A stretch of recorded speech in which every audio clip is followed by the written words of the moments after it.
오늘은 사도행전 첫 번째로 시작하는 날입니다. 사도행전 우리가 설교를 들을 때마다 조금 다르다는 얘기도 하시는 얘기를 듣는데, 설교를 할 적에 원래 배경을 얘기하고 신학적인 하나님의 말씀을 얘기하고, 하나님의 말씀이 뭐라고 우리에게 말씀하는가 그걸 적용하는 것을 이렇게 설교를 많이 합니다. 본문 선택에도 그렇게 주로 많이 하는데, 저는 이번에 이 강해 설교, 그러니까 성경 한 절 또 두 절을 통해서 우리에게 주시는 말씀 그걸 풀어가면서 우리에게 적용하는 이러한 모습을 하게 되죠. 어떤 제목 설교라든가 이런 설교마다 차이점은 있습니다. 그러나 오늘 우리에게 어떻게 하면 우리 성도들이 하나님 말씀을 잘 알고 그 말씀으로 힘을 얻고 살아갈까, 그래서 이렇게 강해 설교로 이렇게 하는 것입니다. 특별히 오늘 이 사도행전을 보면서 사도행전이 없다면, 우리가 성경 66권이 있습니다. 구약 39권, 신약 27권, 39, 27 이렇게 해서 말씀하는데, 사도행전은 교회가 무엇인가 정말로 중요합니다. 서신서가 이 13권이 있습니다. 그런데 서신서라는 게 뭐예요? 사도 바울의 편지 글이죠. 각 교회에게 보내는 거. 근데 이 교회가 어떻게 탄생되었으며 교회가 어떻게 시작되었으며 교회의 문제가 무엇인지 이것을 알 수가 없어요.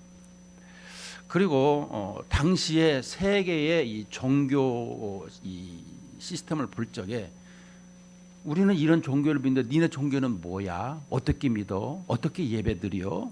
그러면 그게 뭔데?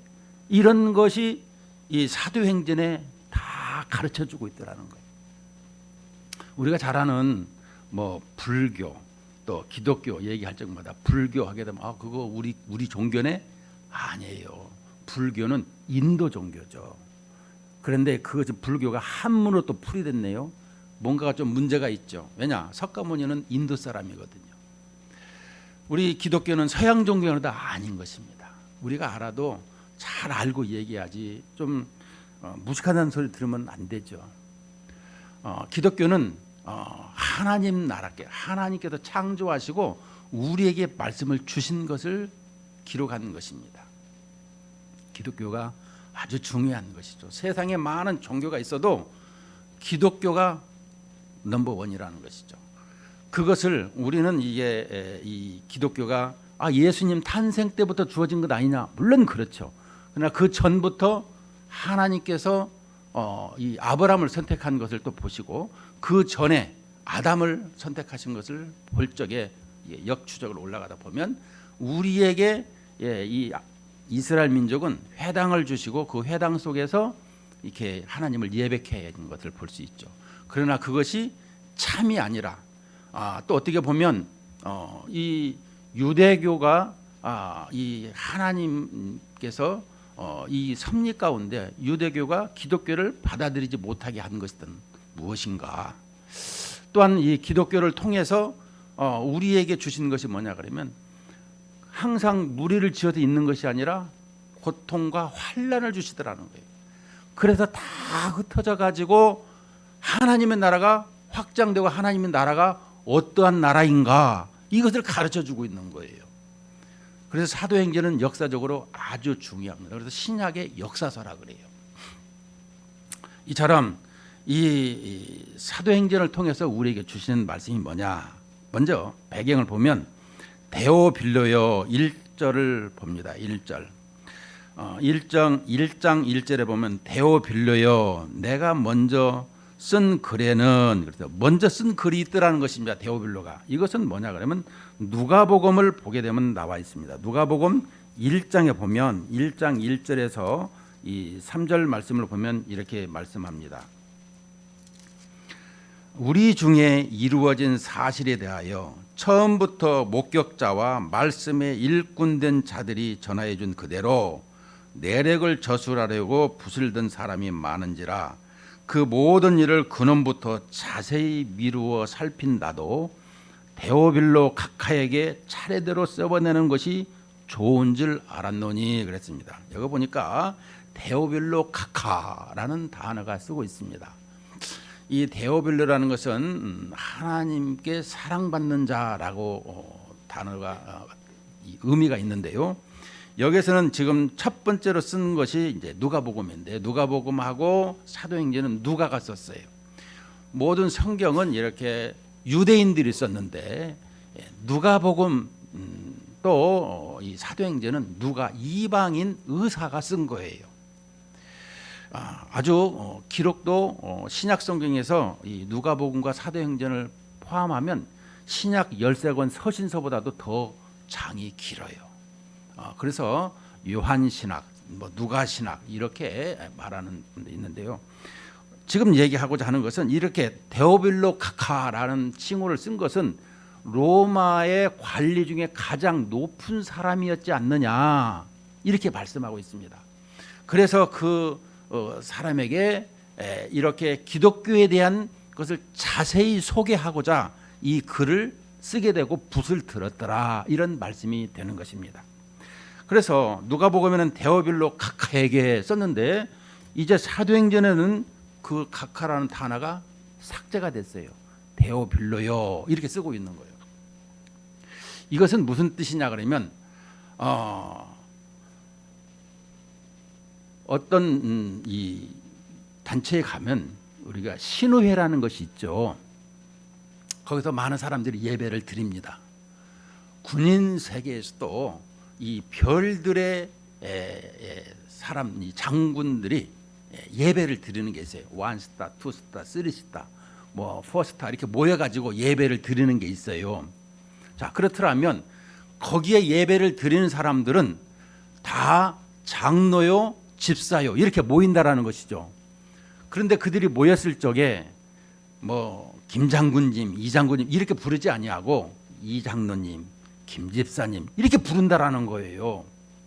그리고 거기에 이제 젊은 이렇게 바풀떼기 이렇게 세계 다른 대위가 들어올 적에 그 장군들이 이렇게 예의를 표하는 것을 볼 수가 있는 것입니다. 이것은 뭘까요? 바로 하나님 나라의 공동체의 가족이 된 것으로 하나님의 말씀을 대언하는 그분에 대한 예의를 갖추는 것이죠.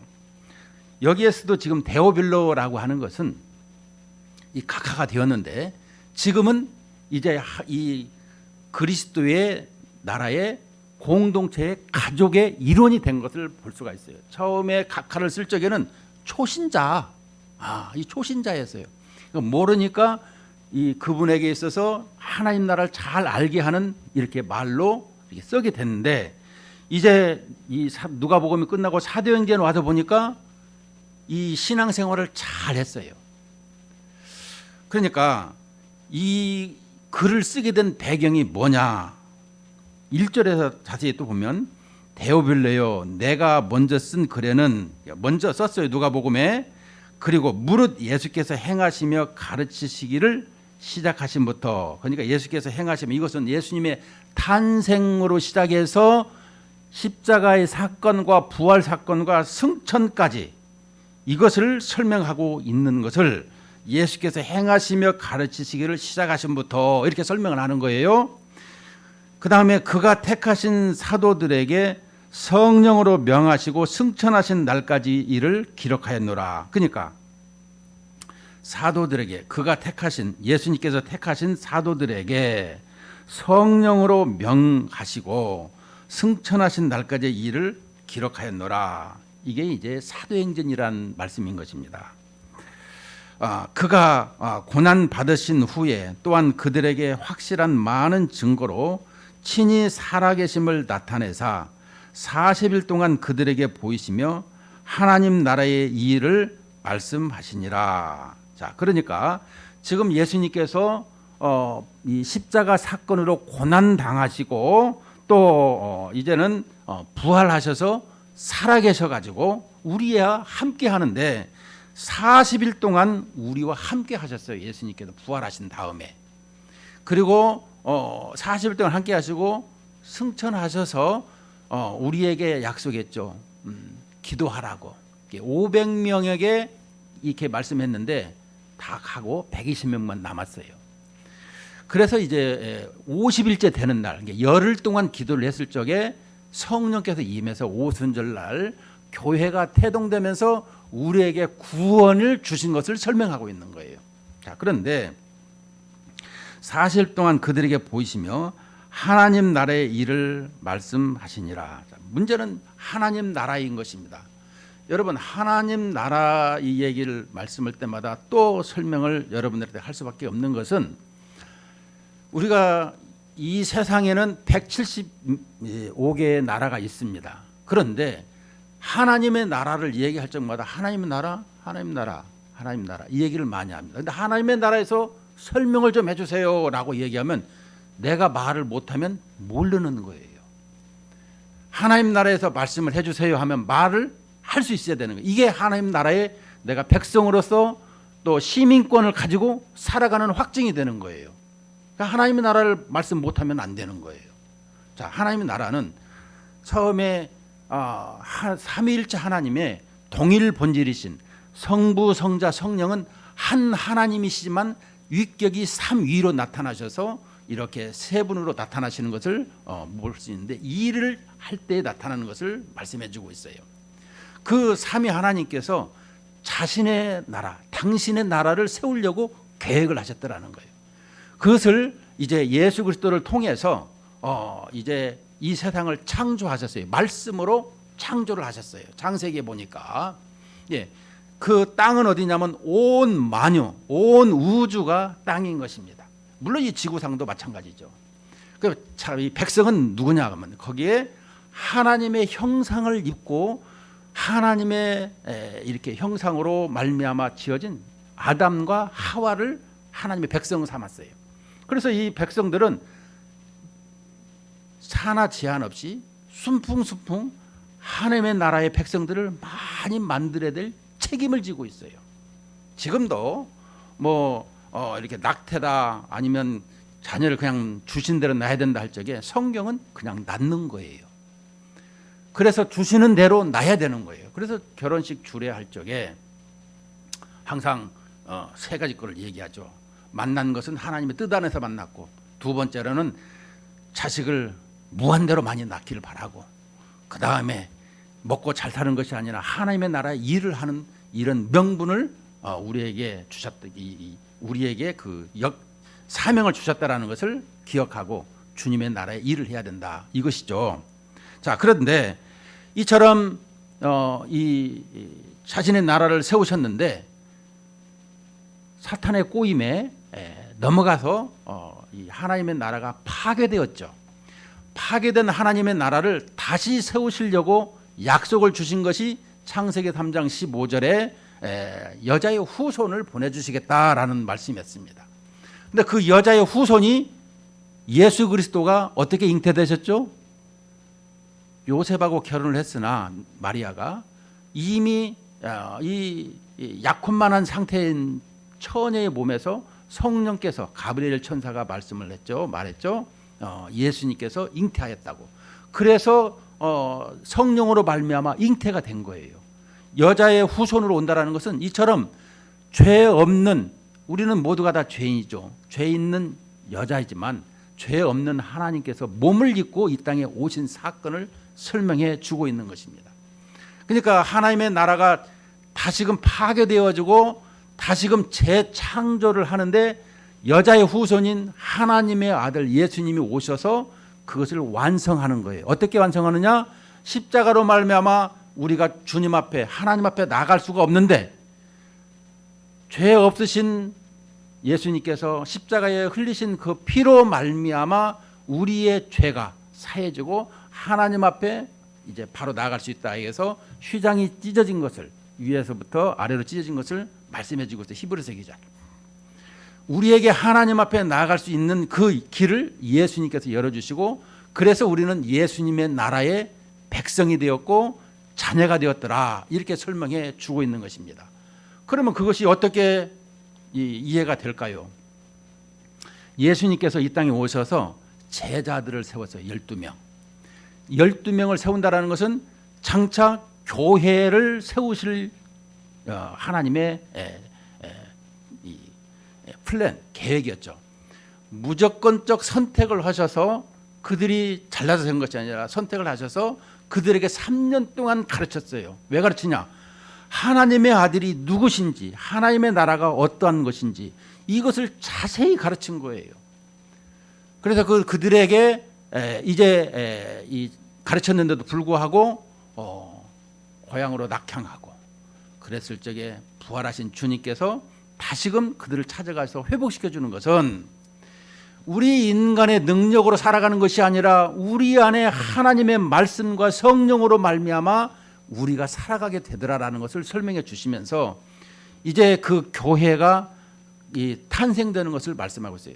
베드로의 설교 또 사도들의 설교를 통해서 신약에 보니까 많은 교회가 탄생됐어요. 그러면 그 교회를 이제 만드신 분이 누구냐? 머리 되신 예수님. 그리고 몸 지체는 우리. 이것이 우리에게 교회를 말씀해 주고 있어요. 그러니까 하나님의 나라에 파괴된 것을 예수님을 통해서 교회를 탄생하시게 하는 것. 교회는 그리스도의 몸이 모여 가지고 예배하는 것을 설명해 주고 있는 거예요. 그것이 하나님의 나라의 권속이요 백성으로 살아가는 거예요. 그러니까 그것은 뭐예요? 우리가 예수 그리스도를 영접하고 예수 그리스도를 믿고 나아갈 때에 하나님께서 자녀 삼아 주신다 이렇게 말씀해 주셨잖아요. 내가 잘나서 돈이 많아서 권세가 있어서 하나님의 자녀가 된 것이 아니라 예수 그리스도는 나의 왕이십니다. 왕이신 예수님을 모르고 살았는데 용서해 주세요. 이제부터는 주님을 나의 왕으로 모시고 영원토록 살겠습니다. 나의 주인이시고 나의 생명이시고 나의 모든 주관자가 되심을 고백할 적에 이렇게 하나님은 역사를 하시더라라는 것입니다. 오늘 우리에게 늘상 말씀하는 것은 이렇게 하나님의 나라의 자녀들을 이 확신을 가지고 살아가야 되는데 하나님의 나라의 백성들을 말할 때마다 이 백성들에게 이 일을 아무렇게나 시키느냐? 아니에요. 하나님께서도 하나님의 나라의 일을 이렇게 말씀하시는데 그들에게 일을 시키려고 하면은 어떻게 해야 될까요? 하나님의 나라에서 알아야 될 것 아닙니까? 창세기에서 계시록까지 이 성경 66권을 잘 공부하고 훈련되고 양육되어졌을 적에 그들에게 하나님 나라의 일을 시키게 되는 거예요. 그래서 오늘 여기에서도 40일 동안 그들에게 보이시며 하나님의 나라의 일을 말씀하시는 이 성경을 잘 배웠을 적에 그 다음에 내가 그 힘을 가지고 살아간다? 아니에요. 성경은 그래서 우리에게 더 잘 가르치고 있어요. 지난 시간에 말씀했지만 누가복음 24장에 보면 이제 엠마오 도상에 내려가는 이 제자들을 보면서 그들이 이 엠마오 도상에서 내려가면서 예수님을 모르잖아요. 성경을 풀어주실 적에 그들이 마음이 뜨거워지고 그들을 알게 된 것을 볼 수가 있습니다.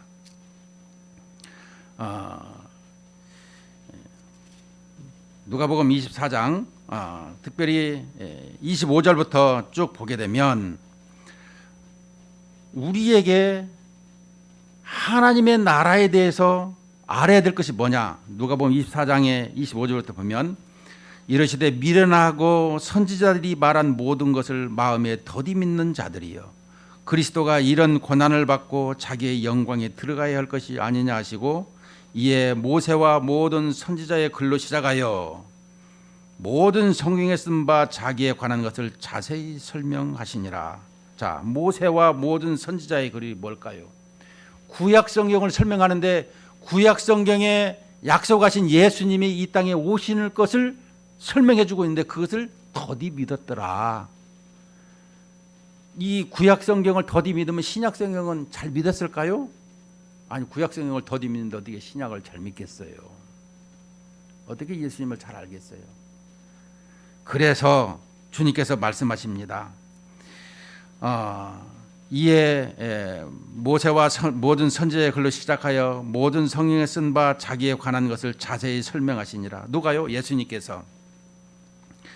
그들이 가는 마을에 가까이 가매 예수는 더 가리하는 것 같이 하시니 그들이 강권하여 이르시되 우리와 함께 유하사이다. 때가 저물어 가고 날이 이미 기울었나이다 하니 이에 그들과 함께 유하에 들어가시니라. 그들과 함께 음식 잡수실 때에 떡을 가지사 축사하시고 떼어 그들에게 주시니 그들의 눈이 밝아져 그인 줄 알아보더니 예수는 그들에게 보이지 아니하신지라. 그들이 서로 말하되 길에서 우리에게 말씀하시고 우리에게 성경을 풀어주실 때 우리 속에서 마음이 뜨겁지 아니하더냐 하시고. 이 모든 것은 말씀이 우리를 뜨겁게 하는데, 말씀이 뜨겁게 하고 우리 안에 예수를 믿을 때, 우리 안에 우리가 로마서 6장에 보면 이 세례를 받죠. 물 세례를 받습니다. 물 세례를 받음과 동시에 성령 세례가 함께 받습니다. 그러면 내가 성령 세례를 언제 받았어요? 이 얘기할 적에 물 세례를 받을 적에 예수 그리스도를 영접하고 내가 잊었던 나의 주인을, 나의 왕을 예수님으로 모시겠습니다라고 신앙 고백을 할 적에, 그리고 그 고백을 믿고 이 교회 공동체에서 세례를 줄 때에 성령 하나님께서 동시에 임하는 거예요. 그래서 하나님의 나라의 자녀가 되고 백성이 되어지는 것을 설명하고 있는 거예요. 그때부터 하나님 나라의 시민권을 가지고 살아가는 것입니다. 엄청 중요한 거예요, 이 세례가. 그런데 오늘 이렇게 이 32절에서 말씀을 풀어주실 때, 말씀을 누가 풀어요? 하나님이 풀어주시는 거예요. 하나님이. 지금 예수님이 풀어주셨죠. 예수의 영이, 성령이 우리에게 풀어주시는 거예요. 만날 적마다. 자, 요한복음 14장에 보게 되면 이렇게 말씀해 주고 있어요. 우리에게 이 모든 것을 생각나게 하신다. 요한복음 14장 26절에 보면 보혜사 곧 아버지께서 내 이름으로 보내실 성령, 그가 너희에게 모든 것을 가르치고 내가 너희에게 말한 모든 것을 생각나게 하리라. 여러분, 내가 똑똑해서 신앙생활을 하는 것이 아니고 성령 하나님께서 그것을 잘 기억하고 메모리하게 하시고 또 그것을 알아서 이렇게 행할 수 있는, 또 생각나서 항상 이렇게 주님을 의지하는 이런 모든 것이 성령의 역사라, 이렇게 말씀해 주고 있어요. 여러분, 실은 이 교회에 오는 것도 마찬가지인 것입니다. 내 아버지께서 이끌지 아니하시면 아무라도 올 수 없다고 요한복음 6장 44절에 말씀하고 있어요. 교회에 오는 것도 하나님께서 이끌어서 오는 것이고, 무엇을 하든지 간에 하나님께서 나에게 항상 이끌고 생각나게 하시고 행하도록 힘을 주셔서 하는 것이에요. 여러분, 항상 성령의 능력, 성령의 충만함, 이것을 말씀하고 있는데, 성령의 능력이 뭐겠습니까? 항상 구원의 능력, 죄를 이기는 능력, 우리에게 무엇을 하는데 복음을 증거하는 능력, 이것을 성령께서 우리에게 힘을 주시고 능력을 주시는 거예요. 우리는 내 힘으로 뭔가 할 수 있다라고 생각하는데 그건 잘못된 생각이에요. 물론 저도 처음에는 그렇게 생각을 했었어요. 그러나 하나님을 더 잘 배우고 알아가는 과정에서 모든 것은 하나님께서 이 세상을 창조하시고 섭리하신다라는 거예요. 창조만 하는 것이 아니라 우리의 모든 일거수일투족을 다 하나님께서 말씀하신다라는 거, 인도하신다라는 거. 그렇다면 우리가 로봇처럼 사냐? 그것은 아니라 우리에게 자유의지를 주셨지만 그 모든 것을 하나님께서 다 아시고 인도하고 계시고, 특별히 의지할 적에 하나님께서 더 강하게 역사하는 거죠. 의지한다라는 건 뭐예요? 우리가 서로 이성 간에, 또 연인 간에, 부부 간에도 그 인정해주고 서로 간에 의지할 적에 더욱더 친밀감이 있고 사귐이 깊잖아요. 걸어갈 때도 손잡고 걸어가고, 팔짱 끼고 걸어가고. 그런데 멀찌감치 떨어져서 간대요. 나중에는 갈라면 가고 말라면 가고 집에 돌아갈 때도 있어요. 왜? 무시했다라는 것이죠. 요즘에는 무슨 뭐 팔짱 끼면 불륜이요 멀찌 떨어져 가는 게 제가 진짜 부부라고 얘기하는 사람도 있는데 그렇게 만들면 안 돼요. 예? 교회에서는 이렇게 친한 친밀감을 말씀하고 있더라면 우리가 이런 모습을 보여줘야 되는 것입니다. 문제는 우리에게 이제 이 말씀한 것을 특별히 44절 누가복음 24장 44절을 보면 또 이르시되 내가 너희와 함께 있을 때 너희에게 말한 바 곧 모세의 율법과 선지자의 글과 시편의 나를 가리켜 기록된 모든 것이 이루어져야 하리라 한 말이 이것이라 하시고, 그러니까 하나님의 나라의 일은 이처럼 예수님께서 이 땅에 오셔서 여기에 말씀하는 모세 오경에 대해서 또 선지서 모든 이 열왕기서, 역대기서 이런 모든 선지서, 대선지서, 소선지서, 그다음에 이 시편 이런 모든 것이 예수 그리스도에 대해서 설명을 해주고 있다라는 거예요. 여기에 대해서 우리가 하나님의 아들이 이 땅에 오시는데 언약으로 약속 가운데 이 땅에 오시는데 어떻게 오시느냐, 그리고 왜 오시느냐, 그것은 가장 핵심적인 게 마가복음 10장 45절이었죠. 인자가 온 것은 섬김을 받으려 함이 아니라 도리어 섬기려 하고 많은 사람의 대성물로 주려 함이라. 죽으러 오신 거예요. 죽으러. 왜 죽으러 오시냐? 우리가 하나님 앞에 죄 때문에 나아갈 수가 없어요. 반역한 죄 때문에. 근데 그 반역한 죄를 죄 없는 이 피가, 죄 없는 피가 하나님 앞에 드러져야 되는 것을 설명해 주고 있는데, 죄 없는 피가 이 세상에 의인은 없나니 하나도 없어요. 그래서 하나님께서 육신의 몸을 입으시고 친히 이 땅에 오셔서 그 모든 죄를 대속하신 것이 십자가 사건이죠. 그래서 이것을 더디 믿지 않냐고 확실하게 믿어야만이 하나님의 나라의 일을 할 수가 있는 거예요. 우리가 이것을 설명해 주고 있는 거예요.